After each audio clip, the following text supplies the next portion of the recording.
Ripley. Good afternoon, everyone, or good morning, according to what time zone you may be on.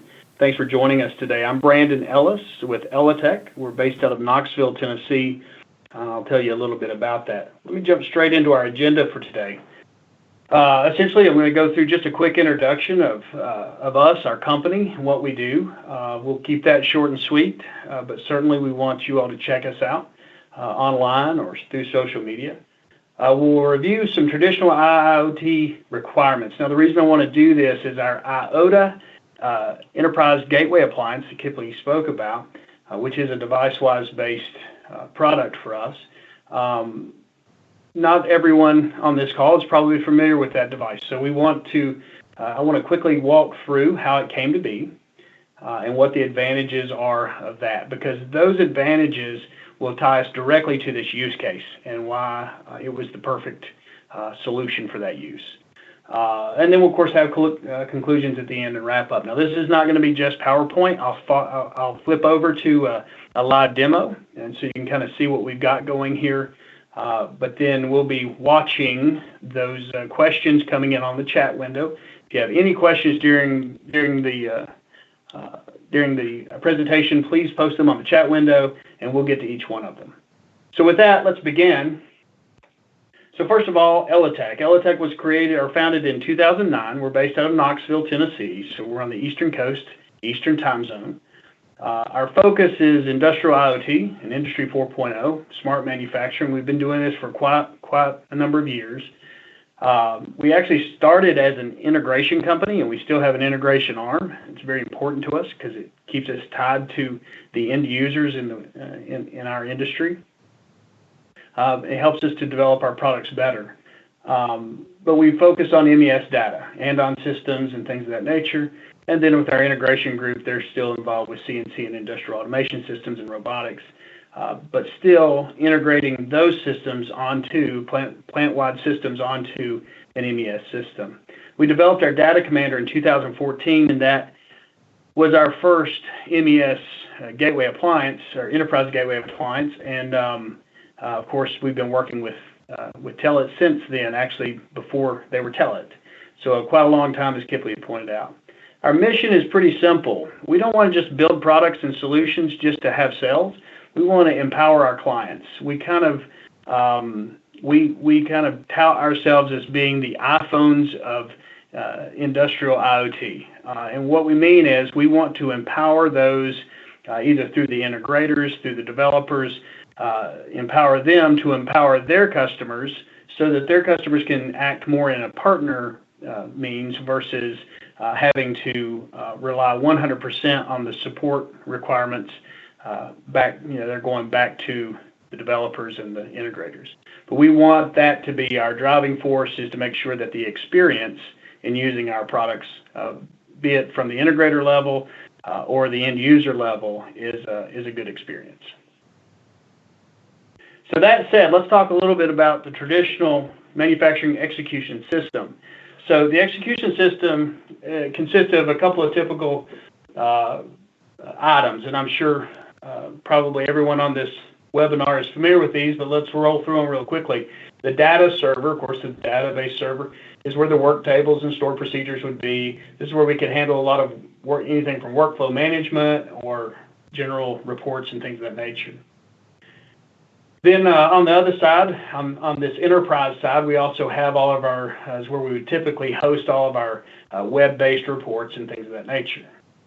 And then, of course, then you have your plant level or plant floor where your machines are. And these machines many are using non-PC based platforms and have for many, many years. So a lot of legacy equipment there with PLCs, robots, CNCs, and then again, industrial PCs, if applicable. And then they're all tied together, traditionally, with a PC-based software. We refer to that as middleware. And they're all tied together with at least one common network. So hopefully this sounds familiar. If it doesn't, then this is what that is kind of going to be. So why is this a big deal? Well, initially, the question is who owns what. So the database server, the IT side, that's usually owned by IT. The database administrators, the DBAs, usually handle the visualization and the reporting. Usually manufacturing engineer, production engineering kind of own or are expected to own the machines on the plant floor. And then the network admins own the network. But the question is who owns this middleware PC? It's half IT, half engineering from a software and a hardware standpoint. And so it's always presented a philosophical issue. And so it's from that we, back in 2014, saw this and we developed our Data Commander. It's a hardware-based appliance with the network separation, the integrated hardware-based firewall. It made sure that IT was happy that nothing on the floor could hurt their systems up top, and it made sure that that engineering wasn't affected by something going on at the other side, and then it could be owned by either IT or engineering because it's not half and half. So that was our Data Commander. So how do we keep with our mission to keep simplifying and making things better? Well, the issue we saw was you still have to get a lot of people together. You've got to get the database, the IT folks on the database side, the database admins together. You've got to get the engineers together and so on and so forth, and the network admin. There's also a lot of latency issues. So what we essentially did was we took the database server, we took the process control portion and the visualization, and we put them all together, and we created our IIoTA edge-based data, which is a data server appliance. And so IIoTA stands for Industrial Internet of Things Appliance. And so it's an acronym, but that's essentially what it does. And it allows us to pull data down to this edge-based appliance. We still have all of the hardware-based firewalls and things of that nature, but this means that we can do what we call ride-through. It also knocks out latency issues. This is from heavily populated internal networks, LANs, but also ISP-based issues going from plant to plant, or if the database main data center is remote or cloud-based. But we still have device-wise inside, so we still can put hooks into the external, either cloud-based or hosted database servers, and still allow them to get to the reporting and all the things that they need to do. But we're connecting the plant floor to the IT side, but we're doing it through two separate systems. You can see our enterprise LAN at the top and our plant floor LAN at the bottom. We have that separation. So that said, just reviewing quickly the advantages of an edge-based server is essentially the data can be placed at the point of operation versus a remote or cloud-based data center. The primary advantages of that, of course, are reduced delays from the network traffic and instability and those kind of things, but it also decentralizes the data, so we can actually do our mashups and everything down at the edge-based. And then thirdly, single ownership. So many ask, well, why couldn't we just stick a PC down there? Well, we can, you can, but a PC doesn't always hold up in an industrial environment very well. Mean time between failures on a standard desktop-style PC is 6 to 8 months. The second thing is it's a Windows-based environment, and if you're an IT security person, that probably brings up all kinds of concerns because now you have to own that part of it from a security standpoint to make sure that it's still secure. Cybersecurity, of course, is a very, very big deal today and growing every day. And so an appliance-based, hardware-based system on the line is much less risk, a higher risk than a PC-based solution. It's also industrially hardened. And then thirdly, we put this photo in because I'm always asked, how big is this device? You can see a standard ink pen beside it, fountain pen. It's about the size of an Xbox if you're a gamer. So that said, again, the major advantages of the IT ride-through and just the zero latency because the data is local. It's fast and repeatable, and it gives us the ability to control the upload cycles as well. We showed where we could still get hooks into the upstairs side, so we can utilize store and forward and things of that nature. So historical data that needs to last longer than a few months, we can still get upstairs or to the cloud or wherever it needs to be. And then, of course, we talked about the security. So now let's get to the use case. So I appreciate you going through all that with me. Hopefully you have a decent understanding of how and why we developed all this in an appliance-based and edge-based platform. So for this specific customer, and this is use case number 268, so there's thousands of use cases that could be done, and we picked this one. So in this case, we had a standard, this is just a conveyor-based assembly line. And so at each line, they're doing processes, a certain process. But the pallets, so we've got an initial pallet staging, we've got a station 1, station 2, and station 3. Well, these stations carry certain processes that they do. The pallet could be holding any part. And so as it's passing through the station, that station has a specific thing that they do to that part, but it may not be the exact same part of the one before, so they can vary. So what they have to do is they have to communicate to the individual associate at that position what items, what order of operations, things of that nature that need to be followed for that specific part that's on that specific pallet. And so their traditional way of doing that was essentially they had a scanner at the first station. And all this station was being used for was basically creating this staging operation. So they would scan a barcode, and a printer there would print out on an 8.5 by 11 sheet of paper this standard of work. Now, granted, this factory was not elliTek Incorporated, but we've had to change some things to protect the innocent and maintain our non-disclosures. But nevertheless, this would print out this standard of work. And then the operator at the first pallet staging, their job was to place that on the pallet, and then it would follow the pallet down the line. Now, these are pieces of paper in a factory environment. It gets hot in the summer because we're in the South, and so it's common to bring out fans. It's not necessarily air conditioned, things of that nature. And so you can imagine what happens with the paper. And from a quality standpoint, if the paper that's on station 1 currently is blown off along with station 2, and they get transposed and the wrong one gets put back on the wrong pallet, then that can be lead to all kinds of issues. And so long and short, the paper just wasn't getting it done. We needed to get rid of this, and then also it was just causing a lot of issues as far as it was very manual.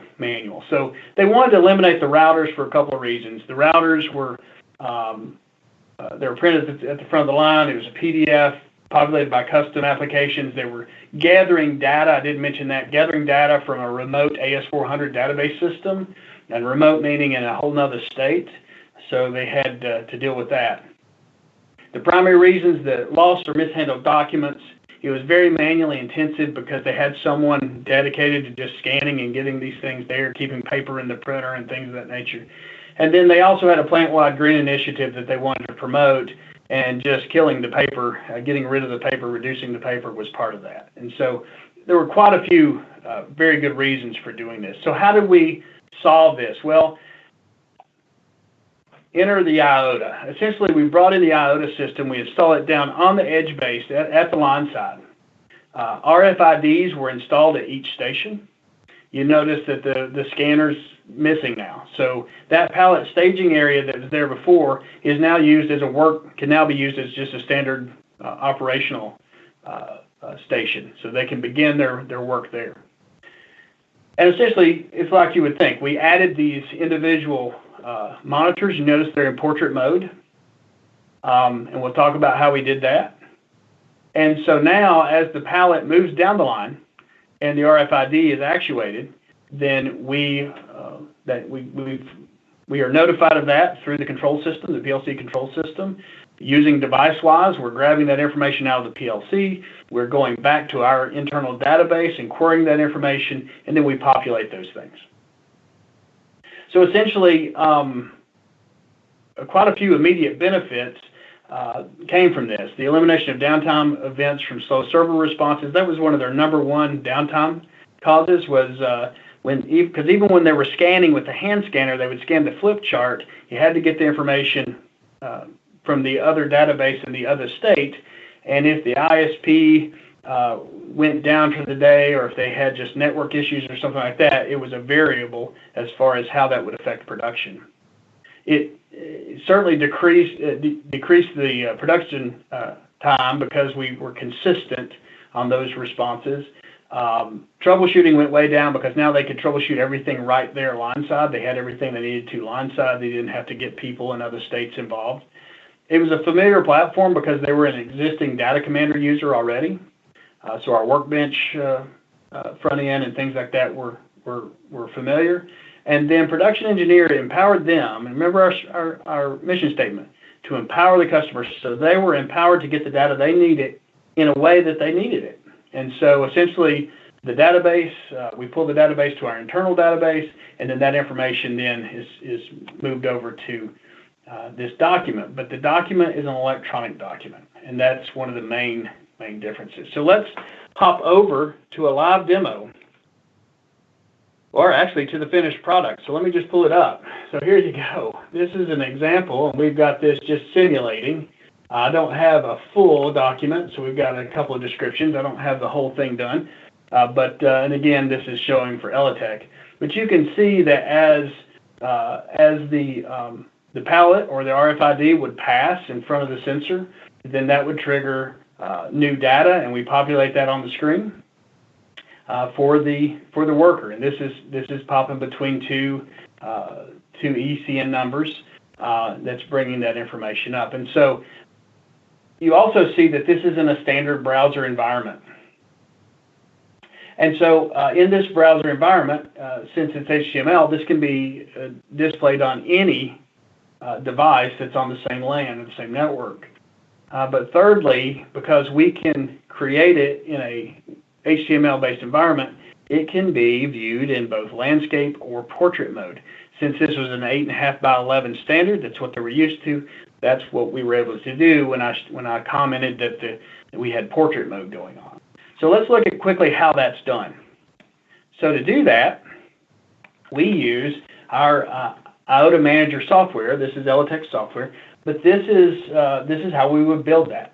And so just for fun, I'll drop a text field here to show you how it works. And essentially, hang on, I'm going to have to end this PowerPoint. I apologize. So I can get to the screen sets that we need here. So we drop a text field. There we go. It's popping up on my other screen. I apologize. So we have a text field. So this will be text number 1. We can give it a color for the, and again, these are popping on the other screens. I'll drag them over. So we can make it a white text. We can put that down here as saying, hooray for IIoTA. And we submit that. And so now we can size that. And if I simply save that to the node, we see down here that it's actually generating a site, connecting to the node, and is uploading it. It will let us know as soon as it's done, which should be momentarily. There we go. So the node is uploaded. So now we'll go back and refresh. And there you go. So just like that, with this drag and drop interface, we are able to create our own dashboards. And so why is this significant? Well, there's a lot of stuff going on in the background. If you've ever done any type of these dashboard developments, there's a lot of stuff going on. But we're connecting a database to a visualized product here, and we're doing all that in a standalone system. And why that's possible is because the IIoTA houses the, let me bring this back up, of course. It houses the database, it houses the web server, it houses deviceWISE that talks to everything, and brings it all together in one environment. And so by doing that, we can then get control of all those aspects and use a singular software package, in this case, our IIoTA Dashboard Builder, to build dashboards. So that said, let me jump back to the presentation. We're going to get to this in a second, so let me just take a pause. Kippley, as far as the use case, do you have any questions that we need to, anybody have any questions at this point?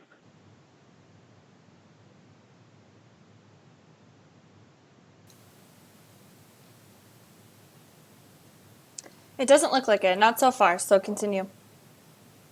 Okay, we'll continue on.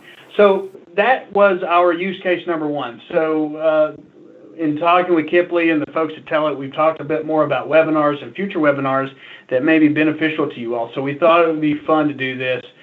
First of all, free demo at elliTek.com. I'm going to refer to that again. You can see it on your screen there. And we'll be monitoring this even beyond, certainly beyond this webinar.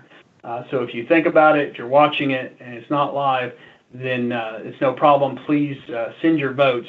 But a couple of things that are built in also to our IIoTA product is, and then again powered by deviceWISE underneath, but is our workflow setup. So basically this allows the user to define a specific workflow so they can build their whole environment, they can name each process, and then by simply point and click, they can connect the arrows to define what what path a serialized part should follow.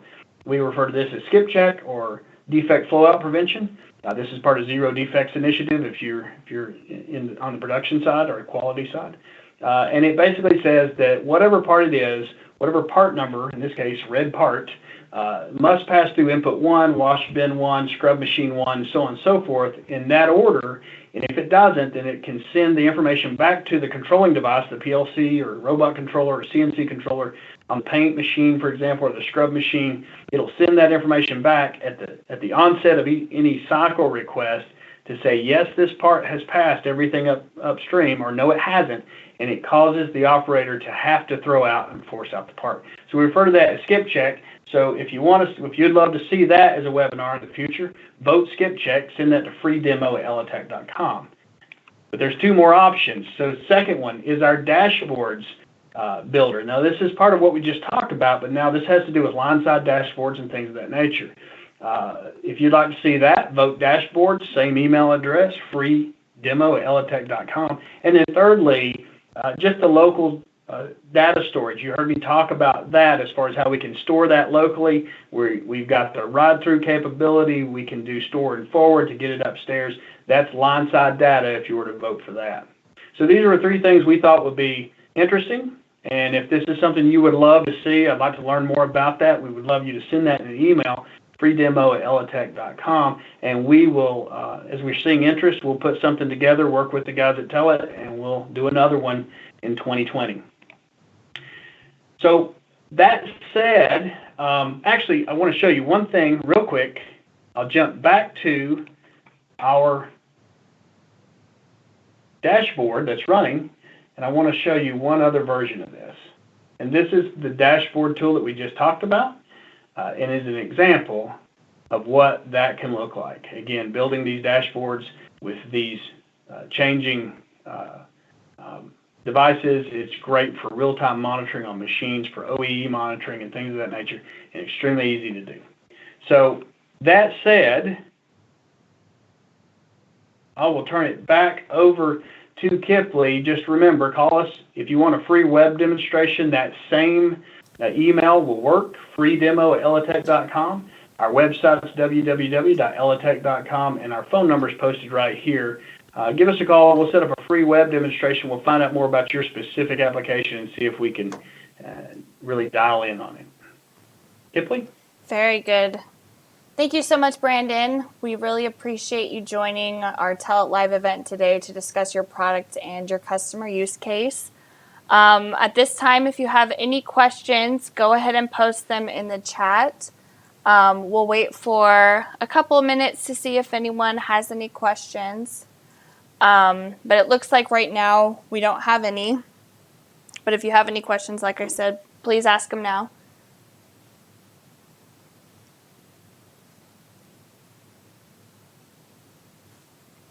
And then again, I just want to reiterate what Brandon was saying. If you're interested in a free demo of the product, again, he's put the information on the screen as well as his phone number. And then also, if you have any questions, you can also reach out to me and I can put you in contact with Brandon from elliTek as well. Well, it doesn't look like we have any questions. Oh, okay. Actually, we do have one. A couple of them are coming through right now. So, Brandon, what is the operating system in the IIoTA? Good question. The operating system of the IIoTA is a Linux-based kernel. Now we modify that kernel to make it a bit proprietary. Proprietary.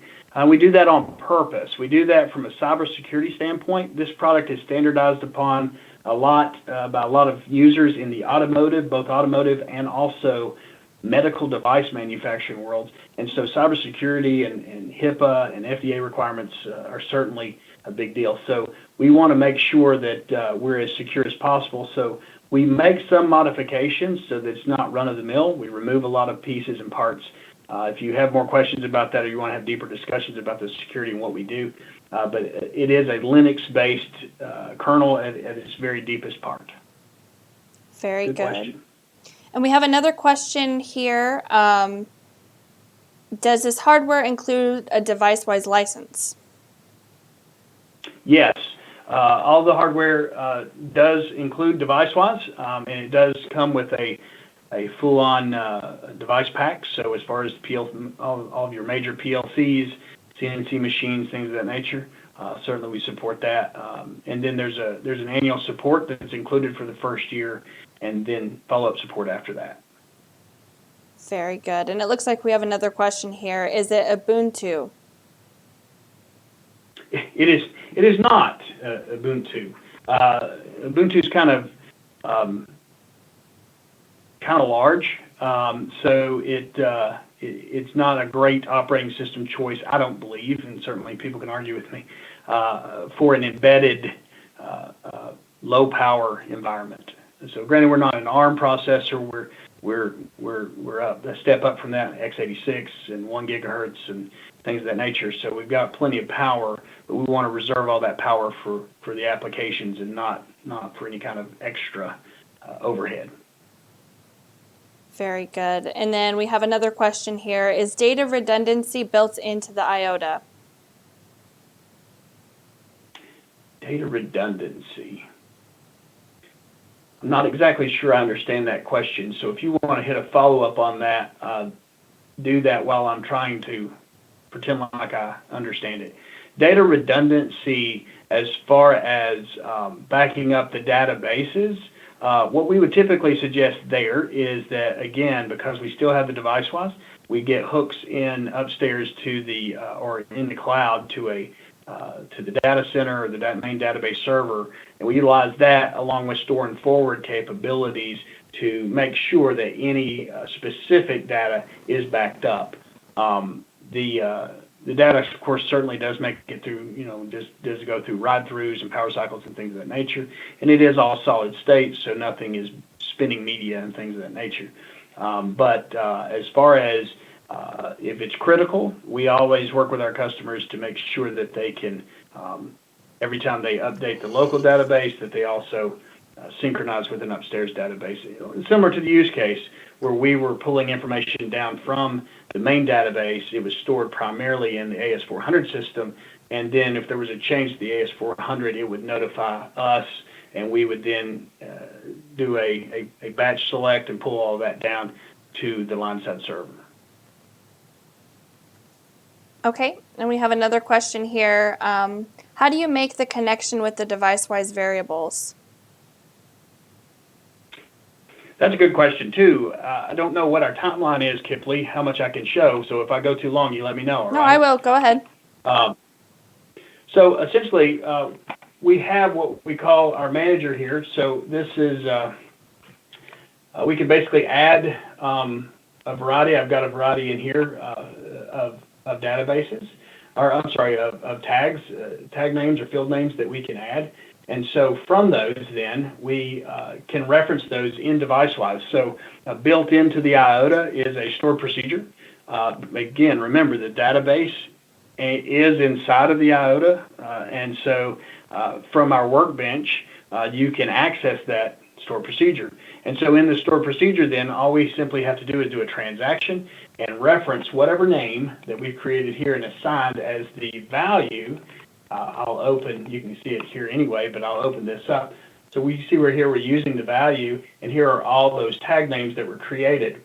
So in this case, I've got data1_0, which hopefully you can come up with a lot better, more creative names than I did for this demonstration. But that's essentially what we would be in the store procedure call. We would be doing basically updating the value through deviceWISE. It would be writing the value into this data1_0 argument in the store procedure. So it's pretty easy to do.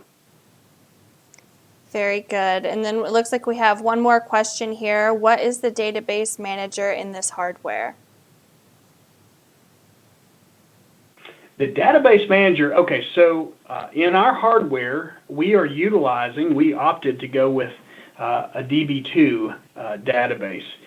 We did that because we couldn't use Microsoft SQL because it's 64-bit. We're an embedded processor, and we're 32-bit. We don't need 64-bit, quite honestly, in embedded.